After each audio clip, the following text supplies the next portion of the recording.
ზოგადი ოკულტური აფორიზმების შემდეგ მიდის ეს ვიდეო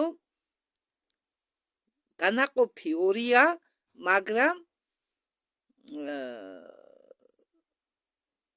ხო, თემა სიმბოლოების ევოლუცია. ნაწილი პირველი. სიმბოლიზმი და იდეოგრაფები. აი ეს თემა, ეს მე იმიტომ დავწერე, რომ არ შემსვლოდა. ზოგადი ოკულტური აფორიზმების შემდეგ ხო მიდის ეს სიმბოლოები, თავარი თემის დასახელება სიმბოლოების ევოლუცია. ნაწილი პირველი. სიმბოლიზმი და იდეოგრაფები. ლექსი გამოვტოვე.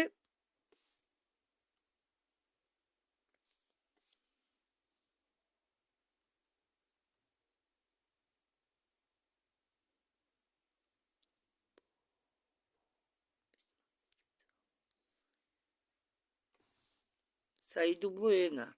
ესენი სულ მსხვილი თითები მაქვს და სულ მერე ერთმანეთში.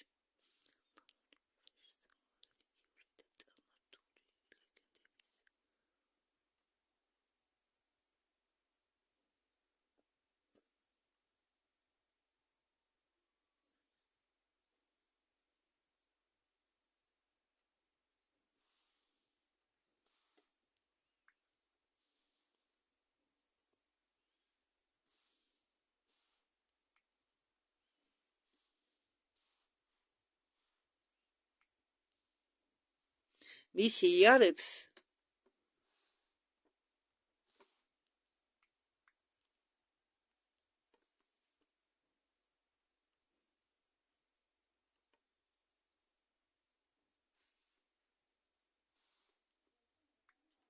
რასიგურო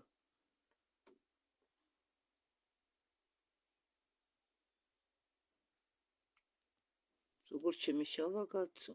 მისი იარების თვალსაზრისი, რომ არც ერთი მითოლოგიური მოთხრობა, არც ერთი ტრადიციული მოვლენა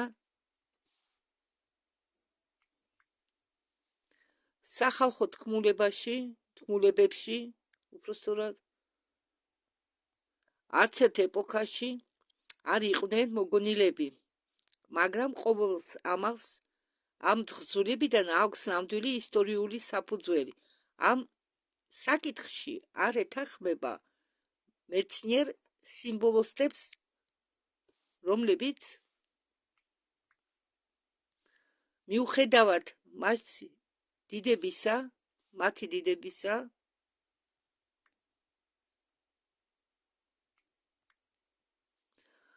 პოულობენ ყოველ მიფში არაუმეტეს ვიდრე დამატებითი მტკიცებულებას ჭკუის მიმზიდველობებს ძველებისა ცრუ მორწმუნეობის მიმართ და დაფიქრდნენ, რომ ყველა მითოლოგია შეიქმნა და აშენებულია მზის მითებზე, მაგრამ მაგდაგვარი ზედაპირული მოაზროვნეები იყვნენ მშვენივრად გამოაშკარავებულები. ჯერალდი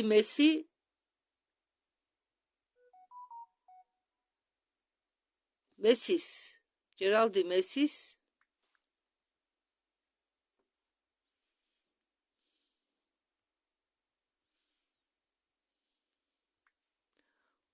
პოეტით და ეგვიპტოლოგით. იყო ასეთი პოეტი და ეგვიპტოლოგი ჯერალდ მესი.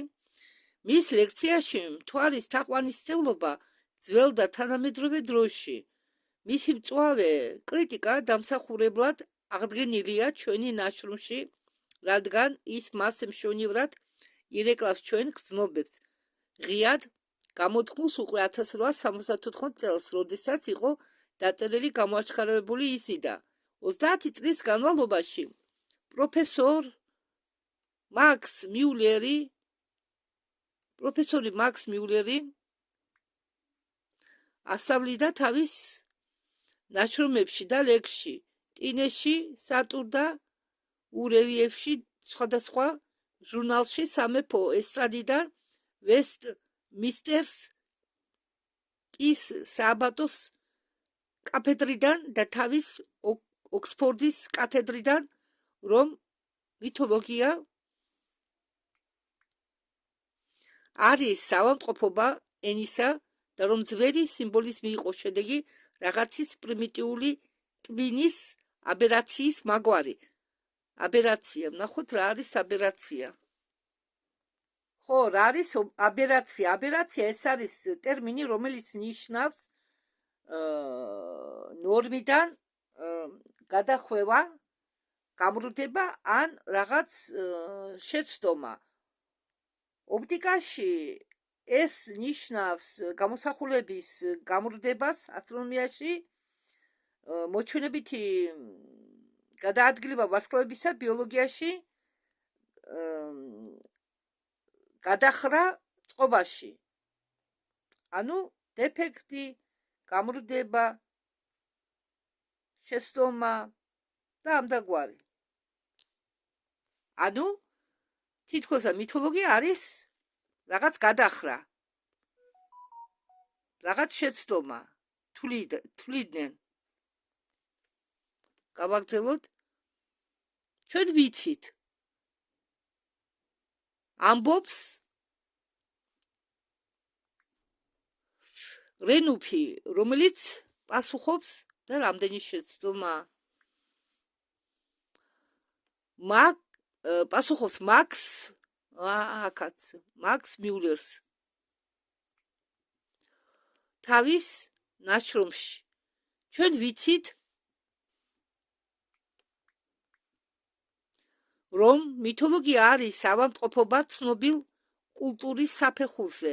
მასეთია ზედაპირული ახსნა არა ევოლუციონისტების და მაგდაგვარი ახსნები ჯერ კიდევ მიღებულია ბრიტანელი საზოგადოებით, რომლის აზროვნება ვითარდება ამდაგვარ ავტორიტეტის საფუძველზე. პროფესორი მაქს მიულერი კოქსი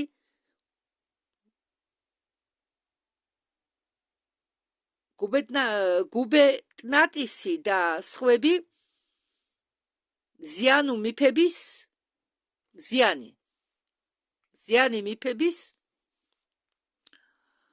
გავრცელებლებმა ჩამოაყალიბეს მეტაფიზიკოსი გერმანიზირებული ინდუსი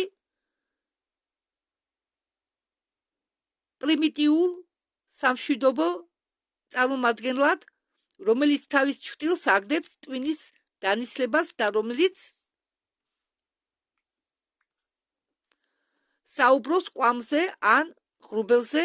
ამ დროცა მის თავზე დგება ფანტასტიკური გუმბათი სავსე ხილვებით, პირველყოფილი კოშმარებით. ისინი პირველ ყოფილ ადამიანებს ათანაბრებენ საკუთარ თავს და თვლიან მას ისეთივე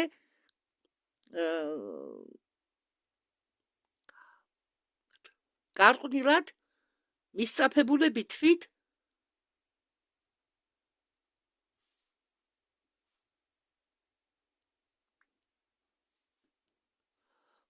მოტყუებისაკენ ან როგორც ამბობენ ფონტენელი, რომლებსაც შეუძლიათ ნახონ ნივთები, რომლებიც სინამდვილეში არ არსებობენ. მაგათმა ცრუ აზრებად წარმოიდგინეს თავისთვის პრიმიტიული ან არქაიკული ადამიანი, როგორც უაზრო გახსნილი თავიდანვე თავისი საქმიანი ან მოუთვნიერებელი წარმოსახვით და ამიტომ რომელიც სწამდა სხვადასხვა მცდარი აზრებისა, რომლებიც განუსაზღვრელად და მუდმივად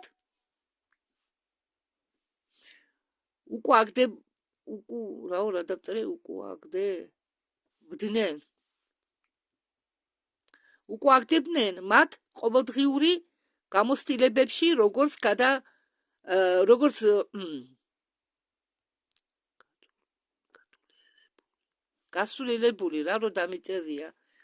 გასულელებული წარმოსახვით დამძიმებული რეალობებითა, რომლებსაც ამუშავებდნენ და ნერგავდნენ მის გამო სტადიებში, იმდაგვარად, როგორც ამუშავებენ მოცურავე ყინულებს.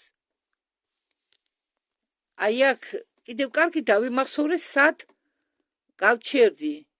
ხო, ზევით დაუჭირე ღილაკს ხელი და ზევით ავარ და ხელად ტექსტის დასაწყისში, მაგრამ კიდევ კარგი რომ დავიმახსოვრე ადგილი. ხო, ფრთხილად უნდა ვიყო. აქანე შევჩერდით როგორც ამუშავებდნენ იმდაგვარად როგორც ამუშავებენ მოცურავე ყინულებს ხო აი ამას დაუჭირე ხელი და ამას თუ დაუჭერ ხელს ზევითა გაგდეს რომლებიც ტოვებენ ანაბეშ თავიანთ წყალქვეშა ბოდიში წყალქვეშა კლდეებზე რჩება სათქმელი იმისა რომ ოდესღაც იქნება მიღებული ყველას მიერ ზუსტად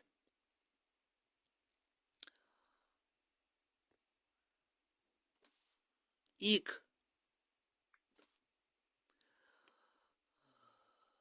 რომ ეს მიღებული მასალებლები იყვნენ მითოლოგია ჩემი პასუხი მასეთია ეს არაა უმეტესი როგორც თეორეტიკი მეტაფიზიკოსის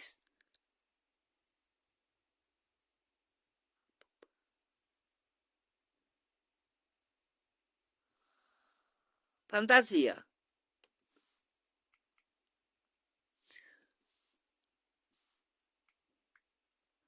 რომ მითოლოგია არის მხოლოდ ენის ან რამის ავამტყოფობა მისი საკუთარი ტვინის გამონაკლისით წარმოშობა და მნიშვნელობა მითოლოგიისა იყვნენ სრულიად გამოტოვებულები ამ სოლიარისტებით ნებულიცა ანუ სიმართლეს თუ არ შეესაბამება გამავრცელებლებით მითოლოგია იყო პრიმიტიული მეთოდი ძველი აზრის გასამატერიისათვის ლამატერიალიზაცი ის იყო დაფუძნებული ბუნებრივ ფაქტებზე და აქამდე შეუძლია იყოს გაკონტროლებადი ფენომენებზე არ არის არაფერი უაზრო არაფერი უჭკუო მასში თუ ის განიხილება ევოლუციის სინათლეში და როდესაც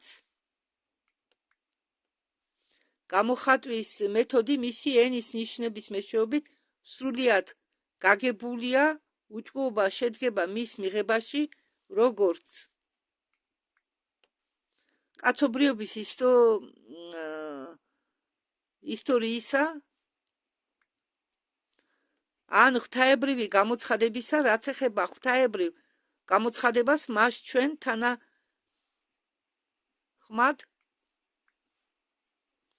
ვართ მაგრამ არა კაცობრიობის ისტორიის შემთხვევაში რადგან ალეგორიების დიდი ნაწილი დამიფების დიდი ნაწილი ინდოეთში შეიცავენ ისტორიას და რეალურ მოვლენებს რომლებსაც ჰქონდათ ადგილი რეალურად და იყვნენ მათში დამალულები მითოლოგია არის ძველი ადამიანური სიბრძნის რა რო დამიწერია სიბრძნის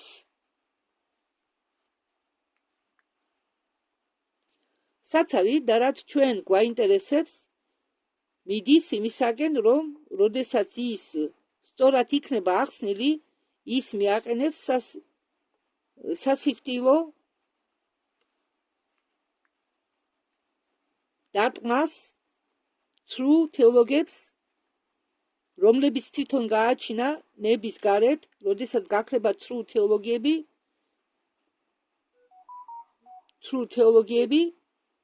როდესაც გაქრებაო ცრუ თეოლოგიები როდესაც ჭეშმარიტ ისტორიამდე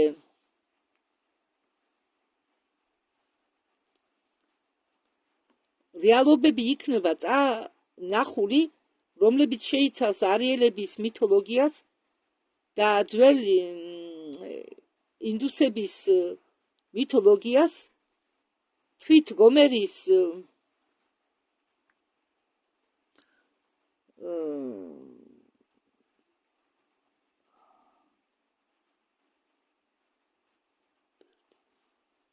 ბერძნებამდე თანამედროვე ფრაზეოლოგიაში ითქმება ზოგჯერ რომ მტკიცებულება მითიურია იმ დოზით რომელშიც ის ტყუილია მაგრამ ძველი მითოლოგია არ იყო სისტემა ან ფალსიფიკაციის ამდაგვარი მეთოდი მისი ლეგენდები იყვნენ ფაქტების გადაცემის საშუალება მაგრამ არ იყვნენ უიცები იმისთვის რომ ევარაუდათ მთვარე კატად აგრეთვე მათი მოძრავი ფანტაზია არ ხედა მცირე მსგავსება მცირე მსგავსებასაც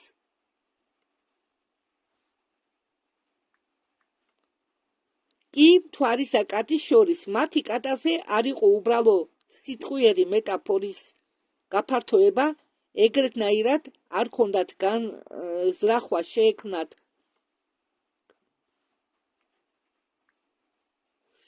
ამოცანები ან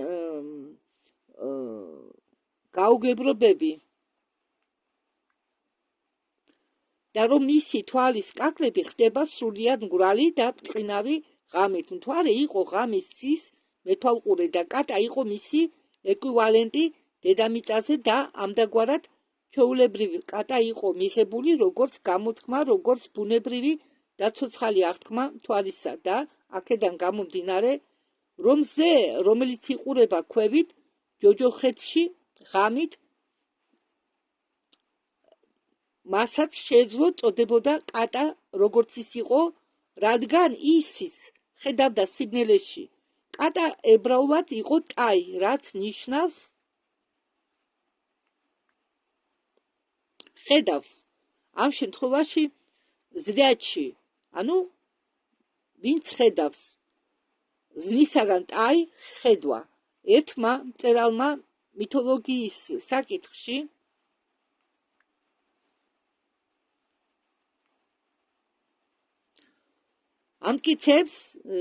ამტკიცებდა,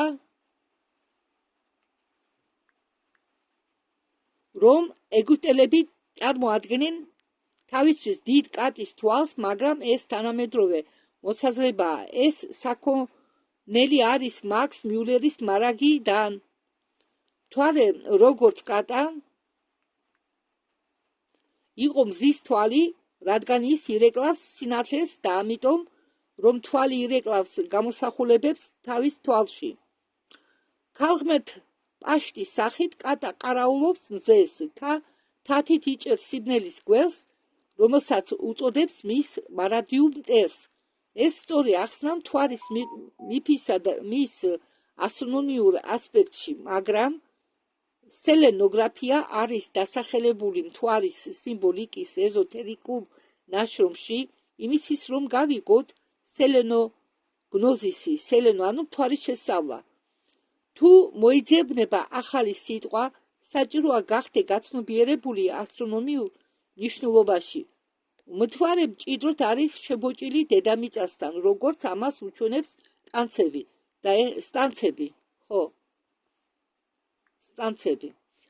და ეხება ჩვენ პლანეტის ყველა საიდუმლოს.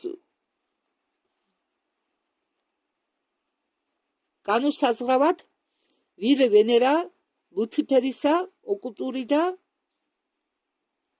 ეგო ალტერი, დედამიწის, მთვარის ღმერთი, ქალღმერთი.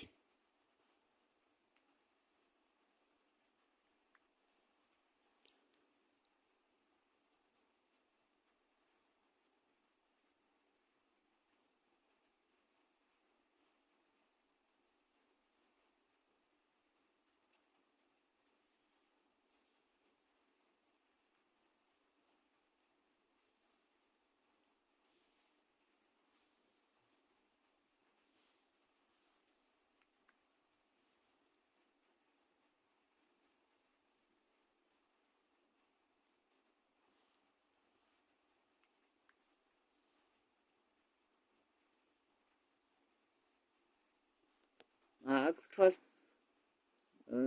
ორიასო გამომიტოვებია სიმბოლიკა. უნდა ისწავლებოდეს მისი ასპექტის ქვეშ, რადგან ყოველს აქვს თავისი თავისებური გამოხატვა.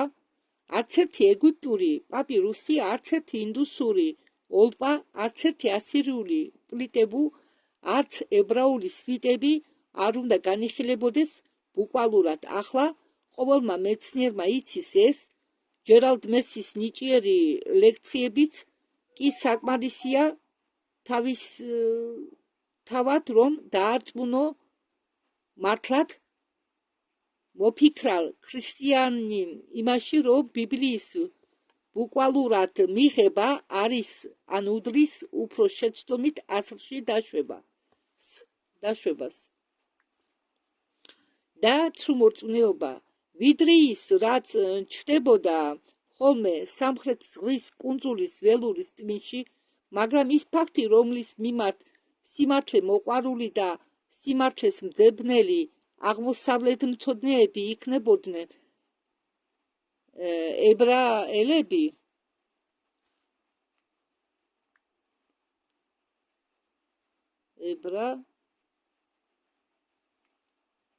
ებრაელები თუ ეგვიპტოლოგები რჩებიან თითქოს ბრმები, არის ის ფაქტი, რომ ყოველი პაპირუსზე ან ოლეზე არის მრავალ კედლიანი ალმასი, რომლის ყოველი კედლის კუთხის ნაწილი შეიცავს მხოლოდ რამდენიმე ახსნას კი არა, მაგრამ აგრეთვე აქვს კავშირი ბევრ მეცნიერებთან. როგორც ეს გვანახა მეცნიერმა მასონმა და თეოსოფმა თავის ამ ნაშრომში არსებობს დიდი სხვაობა ემბლემის და სიმბოლოს შორის. პირველი შეიცავს, ემბლემა შეიცავს აზრების, ფიქრების რაოდენობას, ვიდრე სიმბოლო, რომელიც გამოსახავს ერთ სპეციალურ აზრს. აქედან სიმბოლოები მაგალითად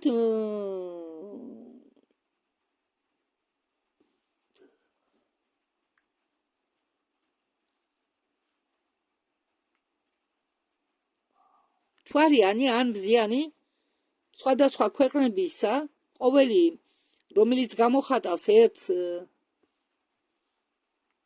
მასეთი სპეციალისტის იდეებისაგან ან იდეების რიგობითობას ქმნიან ეზოთერიკული ემბლემის გროვას. ბოლო არის კონკრეტული ხილული გამოსახულებას ან ნიშანს, რომელიც წარმოადგენს პრინციპებს ან პრინციპების რიგს, რომელიც გასაგებია მათთვის, ვინც მიიღო ცნობილი ცოდნები, მიძღვნილები. გასაგებად, რომ თქვათ, არის რიგი გრაფიკული გამოსახულებებისა, რომლებიც განიხილება და იხსნება ალეგორიულად და რომლებიც როგორც პანორამაში ხსნიან ერთ იდეას, მეორეს მიყოლებით მასზე. ყურანები არის ემბლემური წერილები, ისევე როგორც მოსეს წერილები და იმავე ავტორიტეტი მიუთითებს ყველა ეზოთერიკული საზოგადოებები იყენებდნენ ემბლემებს და სიმბოლოებს, როგორც პიფაგორის საზოგადოება, ელევზინური, ჰერმეტიული, საძმო ეგვიპტელებისა, როზენკრეცერები და ფრანგმასონები.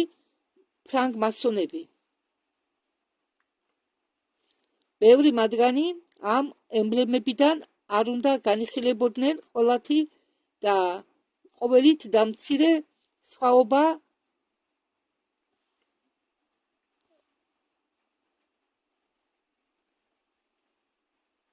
სხვაობას ემბლემა და სიმბოლოს შორის მცირე სხვაობა შეიძლება იქნეს, მაგრამ შეიცვალოს მისი მნიშვნელობა. მაგიური ბეჭდები დაფუძნებული ცნობილი რიცხობრივი პრინციპებზე მიეკუთვნებიან ამას და თუმცა არიან ურჩხულები ან სასაცილო უცოდინარების თვალებში, მაგრამ გადასცემენ მათ მთელ სწავლების თადარიგს მათ მიერ, ვინც იყვნენ სწავლებული მათი ვის მიერ იქნა ვინც იყვნენ სწავლებული მათი გაგებით. მაღლაც ჩამოთვლილი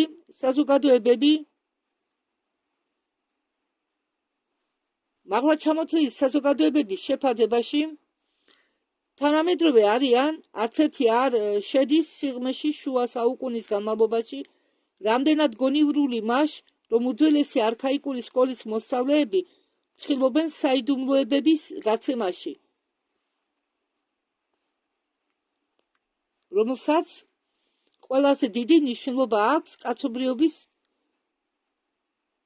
კაცობრიობაში კაცობრიობაში ჯობს ასე ვქნა კაცობრიობაში, რადგან ისინი საშიშია უვიცების ხელში.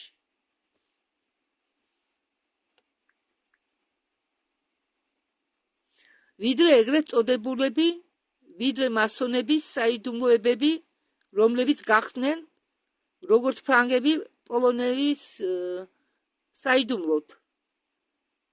პოლონეთის ალბათ, პოლონეთის, ხო ალბათ. ის საიდუმლო, რომელიც გახდა პოლონეთის საიდუმლო, მაგრამ ეს შეზღუდვა უნდა ეხებოდეს მხოლოდ ფსიქოლოგიურ ან ფსიქოფიზიკურ და კოსმოსურ და ემბლემურ მნიშვნელობას და ამ აზრშიც კი ნაწილობრივ, რადგან თუმცა ადეპტი იძულებულია ვარი თქვას პირობების და წესების გადაცემაში, რომელსაც მიყავს რომელიმე ელემენტის შეფარდებაში იქნება ეს ფსიქოლოგიური ან ფიზიკური და რომელსაც შეუძლია წარმოშვას როგორც ცუდი, ისევე კარგიც. მაინც ის ყოველთვის ისინი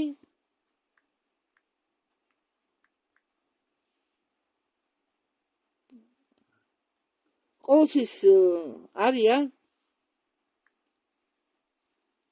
მზად გადასცენ სერიოზული კვლევას ძველი აზრი საიდუმლო ყველაფერში, რაც ეხება ისტორიას, დამალულს, სიმბოლიზმით და ამდაგვარად მისცეს რამოდენიმე მართვის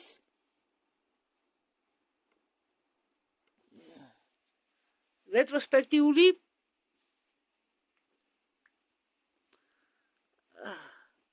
ხედვისთვის წარსულში, რადგან ამას შეუძლია მისცეს სასარგებლო მონაცემები ადამიანის წარმოშობაზე, რასების ევოლუციაზე და ზეოგნიზზე.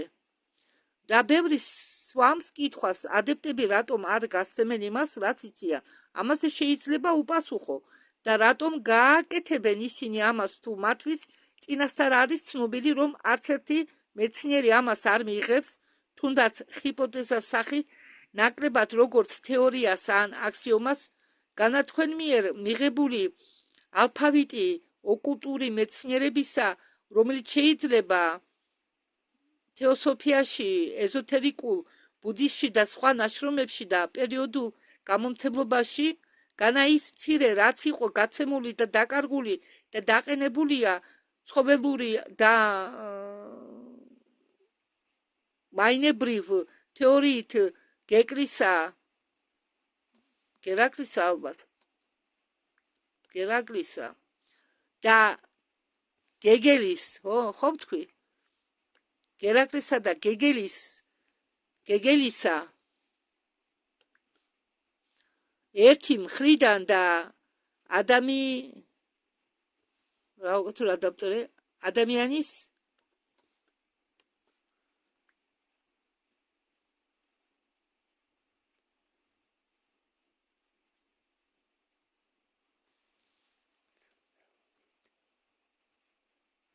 ეს არ ვიცი რა დავწერე. ცოდნით ალბათ ცოდნით. არა რაღაც სხვა. კაი, დავაშლით. მეორე მხრივ, ახლანდელ ნაშრომში მოცემულია ადამიანის წარმოშობა, მიწის ევოლუცია და რასებისა, როგორც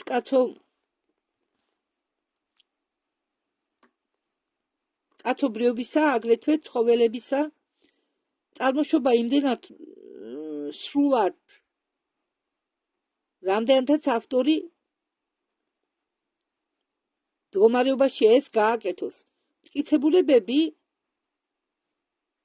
წარმოდგენილი ძველი სწავლებების დასამტკიცებლად გაფანტულია ფართოდ ყველა ცივილიზაციების წმინდა წერილებში,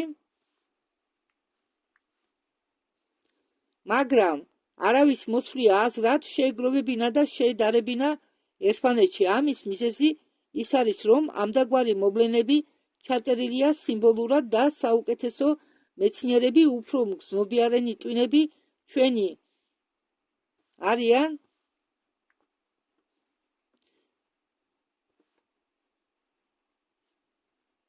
ისტების და ეგვიპტოლოგების რიცხვებიდან ხშირად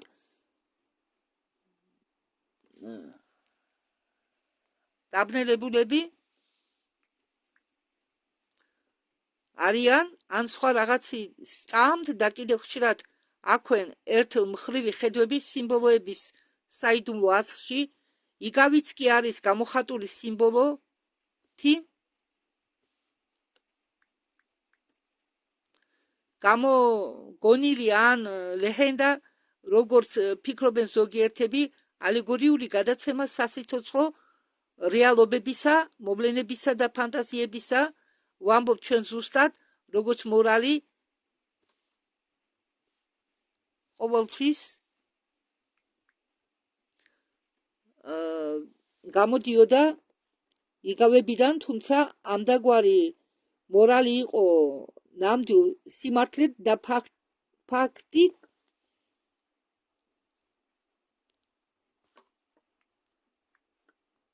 ფაქტიც ადამიანურ ცხოვრებაში. მასევე ისტორიული რეალური მოვლენა იყო ამოღებული მათ მიერ, ვინც იყო გარკვეული ამ წმინდა მეცნიერებებში ემბლემებიდან და სიმბოლოებიდან აღმოჩენილებს აღბეჭდილებს ტაძრულ არქივებში რელიგიური და ეზოთერიკული ისტორია ყოველი ერისა იყო ჩადებული სიმბოლოებში. ის არასდროს არ იყო გამოხატული ბუკვალურად და მრავალსიტყვიერად, ყველა ძალები და განცდები, ყველა სწავლებები და ცოდნები გადმოცემული გამოცხადების გზით ან მოპოვებული დამოუკიდებლად ან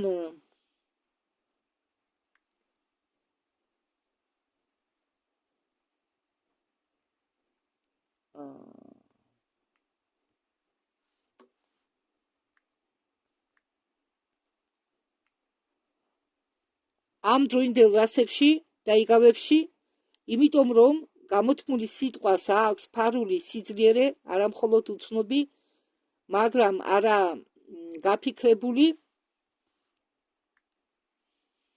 ჩვენი თანამედროვე ბრძნებით, იმიტომ რომ ბუნებრივად მათ არ სწამთ მისი, რადგან ხმა და რიტმი მჭიდროდ არიან დაკავშირებული 4 ძველ ელემენტთან და იმიტომ რომ ის ან ეს ვიბრაცია ჰაერში უეჭვლად გამოიწვევს შესაბამის ძალების შეხამებას, რომლებთანაც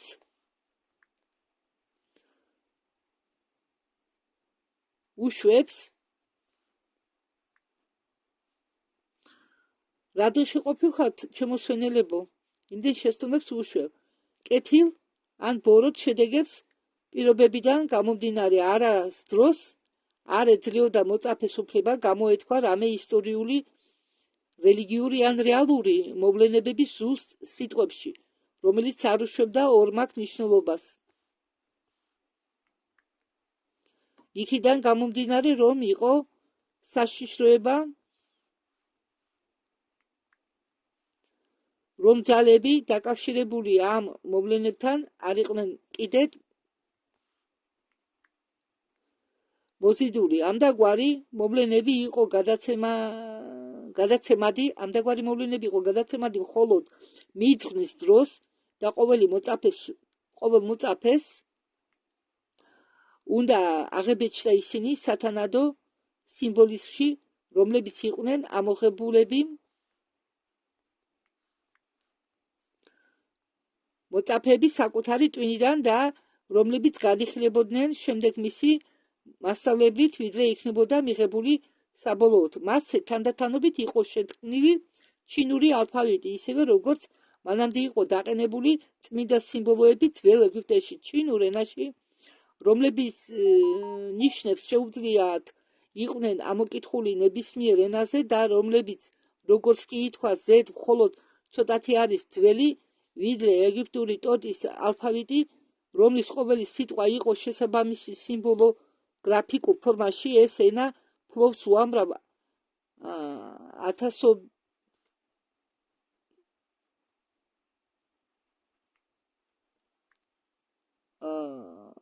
ათასობით ათასობით მაგვარ სიმბოლოს ან ლოგოგრამებს, რომლებიდანაც ყოველი გადასცემს მთელი სიტყვის მნიშვნელობას, რადგან ნამდვილი ასოები ან ალფავიტი, როგორც ჩვენ მისი გვესმის, არ არსებობს ჩინურ ენაში, როგორც არ არსებობდა ეგვიპტეში მოგვიანებით დრომდე. მასე იაპონელი, რომელსაც არ ესმის არც ერთი სიტყვა, როდესაც ხვდება ჩინელს, რომელსაც არცმენია პირიქით დამიტელია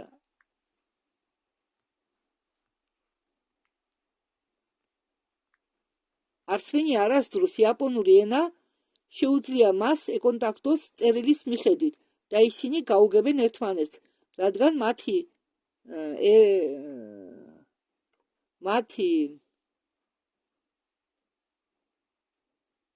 აურა დავწერე მათი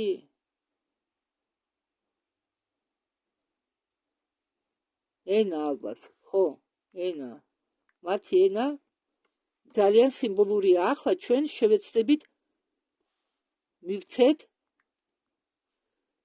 ახსნა მთავარ სიმბოლოებს და ემბლემებს, რადგან მეორე ტომის ამ ნაშრომში, რომელიც ხსნის ანთროპოგენეზისზე იქნება რთული გასაგები, თუ არ მოემზადე, არ გაეცანი მეტაფიზიკურ სიმბოლოებს, მაინც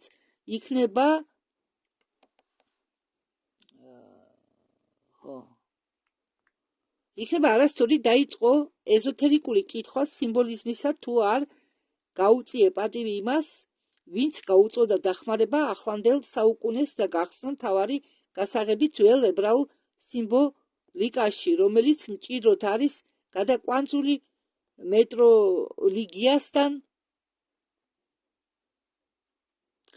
ერთ-ერთ გასაღებთან მთელი სამყაროს მისტერიის ენისაკენ. მადლობას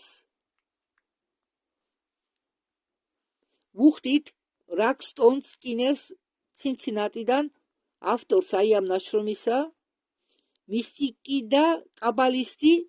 ის შრომობდა უამრავი წელი ამ მიმართულებით და მისი ძალის ხნევა იყო გამართული. მისი სიტყვებია: ავტორი სრულიად დარწმუნებულია, რომ არსებობდა უძველესი ენა, რომელიც ჩვენ დროს გონიათ დაკარგული, მაგრამ მისი ნაკვალევი არსებობს, მაგრამ მრავლობითში.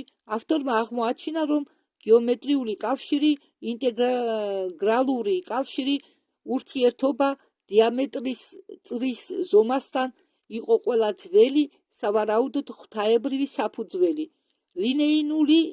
ლინეიური წრფედი ზომებისა არის თითქმის დამტკიცებული, რომ იგივე გეომეტრიული სისტემა, რიცხვების სისტემა, ურთიერთობის და ზომების სისტემა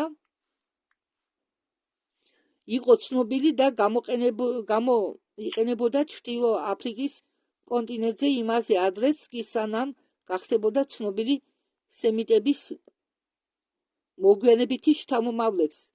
ამ ენის თავისებურება შედგებოდა იმაში, რომ მას შეეძლო სხვაში ჩაკეტილიყო და ყოფილიყო ფარული და ყოფილიყო გაგებული სპეციალური ცოდნის დახმარებით.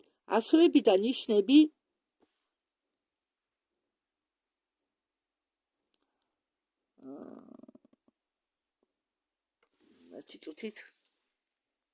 ნიშნები მარცვლებიდან ფლობდნენ, იმავე დროს თვისებებით გამოეხატა რიცხვები, გეომეტრიული ფიგურები, ნახაზებიდან იდეოგრაფები და სიმბოლოები, რომლებიც ფარული აზრი საბოლოოდ ახსნილია იგავნებით მთელი თხრობის ფორმით ან ნაწყვეტებით მათგან და იმავე დროს ამას შეეძლო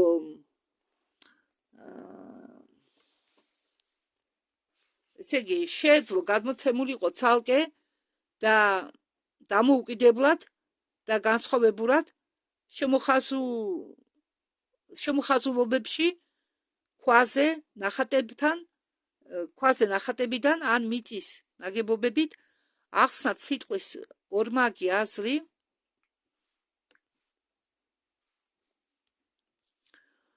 ენისა პირველი ეს სიტყვა ნიშნავს აზრის გამოხატვას ადამიანური ხმის მეშვეობით, მეორე ის შეუძლებელია ნიშნავდეს იდეების გამოხატვას რამე წესით. ეს ძველი ენა იყო შედგენილი ისე ებრაულ ტექსტში, რომ წერილობითი ნიშნის გამოყენებით, რომლებსაც შემდეგ წარმოთქვამდნენ, ავლენენ ენას მის პირველად ნიშნულობაში. სურვილი სამებრ შეიძლება გადასცე იდეების მთელი რიგი, რომლებიც განსხვავდებიან იმ იმედებიდან, რომლის გამოხმაურება არის ფონეტიკური ნიშნებიდან, ეს მეორე ენა იწვევს ფარულ ფორმაში იდეების რიგობით რიგობითობას, ჭკუის ნაკვალებს, რომელიც აღიქვადი ნივთების გამჭრიახობით, რომლებსაც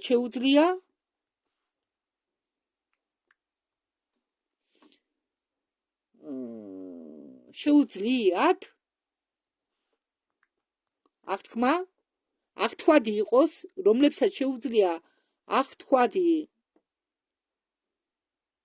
იყოს და ნივთიერებიდან, რომლებიც თუმცა არ არიან შეგრძნებადი, შეიძლება იყვნენ კლასიფიცირებადი, მაგრამ რითიც შეიძლება მიღებული იქნეს როგორც რეალობა, თუმცა მას არ აქვს ყოფის შეგრძნება, როგორც მთვარის ბრუნვა, რომელიც განიხილება თვით მთვარისაგან, რომელმაც შეასრულა ეს ბრუნვა, შეიძლება იყოს აღებული საწყისის აზრში ან რეალური იდეის მიზეზის გამოჩენა, თუმცა მასეთი ბრუნვა ჩამორთმეული აზრს. ეს ენა შეიძლება შედგებოდეს სიმბოლოებიდან, რომლებიც ცდებიან გაგებების რიგს და ტერმინებიდან ჩამორთმეული არიან თვისებულობებს. ეს შეიძლება იყოს კითხვა ბუნების ზოგად მის გამოვლინებაში, თითქმის განუზომელი მნიშვნელობებიდან, რადგან ეს ეხება კაცობრიულ ცივილიზაციას, ეს ენა შეიძლება შედგებოდეს სიმბოლოებისაგან, რომლებიც შეზღუდული არიან შემდგარი ტერმინებიდან, რომლებიც ცდებიან გაგების რიგს და რომლებიც ჩამორთმეული არიან ფასეულობებს. ეს შეიძლება იყოს კითხვა ბუნების ზოგად მის გამოვლინებაში, თითქმის განუზომელი მნიშვნელობებთან, რადგან ეს ეხება კაცობრიულ ცივილიზაციას, ბუნებრივობის ნივთის ან მოვლენის გამოხატვა, შეიძლება გამოიწვიოს აზრები, რომლებიც მიეკუთვნებიან შესაბამის თემებს, რომლებიც იყოფიან სხვადასხვა ან საწინააღმდეგო მხარეებში, ბორბლის ჭხირების თანახმად და რომლებიც ბადებენ ბუნებრივ რეალობებს ამ ხილული ტენდენციის ძალიან მტრულ განაყოფებში, რომლებიც გამომდინარეობენ პირველი ან მთავარი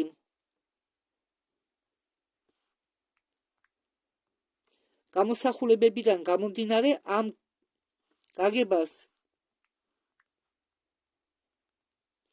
შეუძლია გამოიწვიოს მაგდაგვარი გაგება, მაგრამ თუ ეს მასე არის, მას მოჩვენებითი მოსაზრების მიუხედავად ყველა იდეები აქედან გამომდინარე უნდა შეიქმნან მთავარი გამოსახულებებიდან და უნდა იყვნენ ხარპნიულად შეთანხმებული ან უნდა ჰქონდეთ კავშირი ერთ მეორესთან. ამდაგვარად ეს ერთ-ერთი ჩამოყალიბებული იდეიდან შეიძლება შეიქმნათ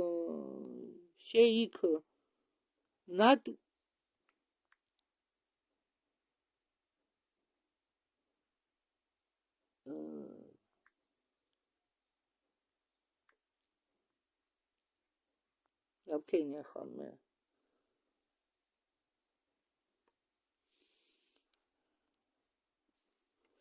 და წარმოდგენილი თვით კოსმოსისა მის დეტალებშიც კი მასეთი გამოყენება ჩვეულებრივი ენისა ახლა გამოვიდა მოხმარებიდან, მაგალითად ატოურ კითხვას სვამს არსებულ თუ წარსულ დროში ამდაგვარ ან ანალოგიური ენა, როგორც მსოფლიო სამყაროს ენა და იყო თუ არა ის გამოყენებადი ყველგან, მაგრამ იმასთან ერთად, როგორც კი ის იყო გამოკრისტალიზირებული, ხო, შეშლ მანქანია. გამოკრისტალიზირებული უფრო და უფრო ფარული ფორმაში ის ხდებოდა მხოლოდ გამორჩეული კლასის საკუთარი ან კასტის საკუთარი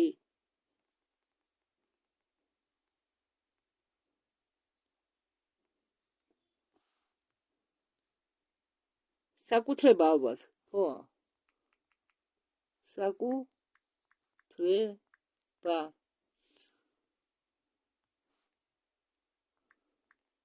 ან ის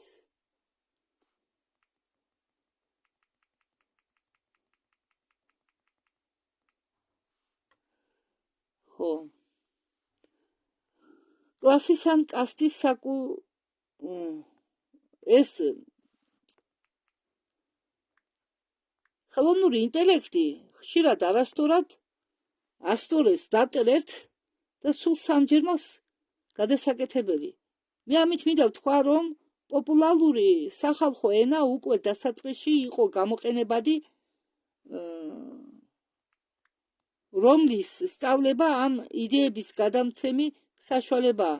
დამოწმება ამის სასარგებლოდ ძალიან საფუძვლიანი დამოწმება იმის სასარგებლოდ ორჯერ დამიწერია.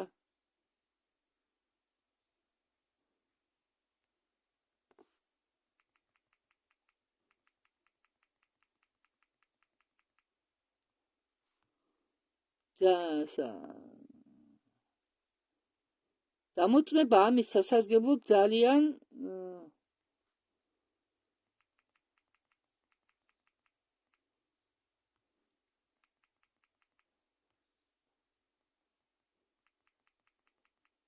მომიტევეთ ძალიან საფუძვლიანი არის და სინამდვილეში მგონია რომ ადამიანური რასის ისტორიაში მოხდა რაღაც მიზეზიდან გამომდინარე, რომლებიც ახლა ჩვენ შეგვიძლია თვალი ვადევნოთ შეჩერება ან პირველსაწყისი სრული ენის დაკარგვა, ისევე როგორც მეცნიერების სისტემა სრულ ყოფილია, იმიტომ კი არა, რომ ისინი იყო ღვთაებრივი წარმოშობის და გამოცხადება ეს ციტატა ამოღებულია ერთი მანუსკრიპტიდან. ღვთაებრივი წარმოშობა აქ ნიშნავს გამოცხადებას მიღებული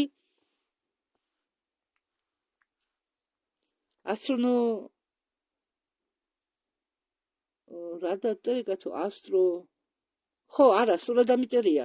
მიღებული ასტრომორფული ადამიანის მაგვარი ღვთისა თაზე ჭექა ქუხილის შორს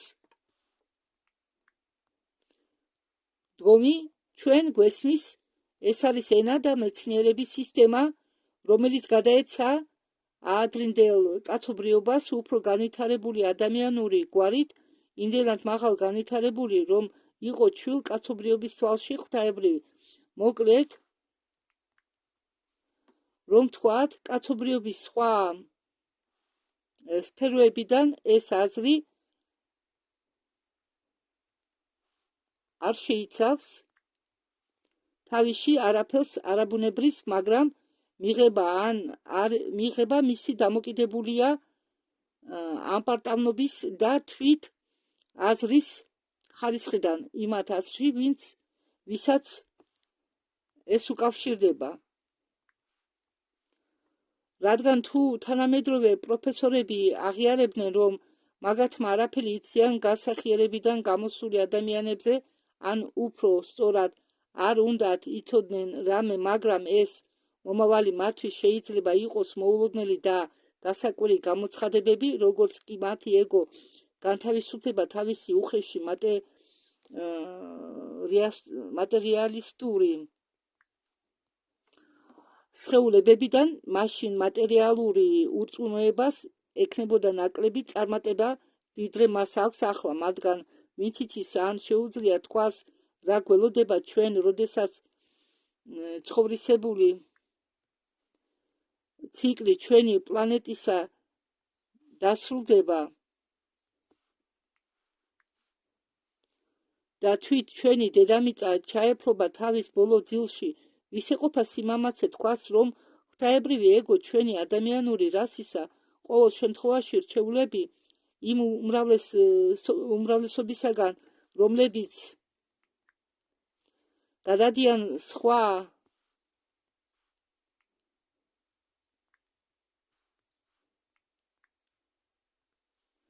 სფეროებში არ გახდებიან თავის მხრივ ღვთაებრივი მრჩეველები ახალი კაცობრიობისა მათ მიერ შობილება ახალ პლანეტაზე, რადგან ისა აღდგენილები სიცოცხლისთვის და საქმიანობისთვის განსახიერებიდან გამოსულების ჩვენ დედამიწის საწყის ქვეშ ყველაფერი ეს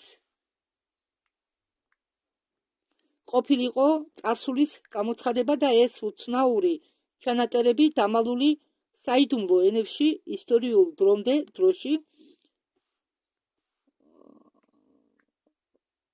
რომელსაც ახლა უწოდებენ სიმბოლიზმს. მადლობთ ყურადღებისთვის.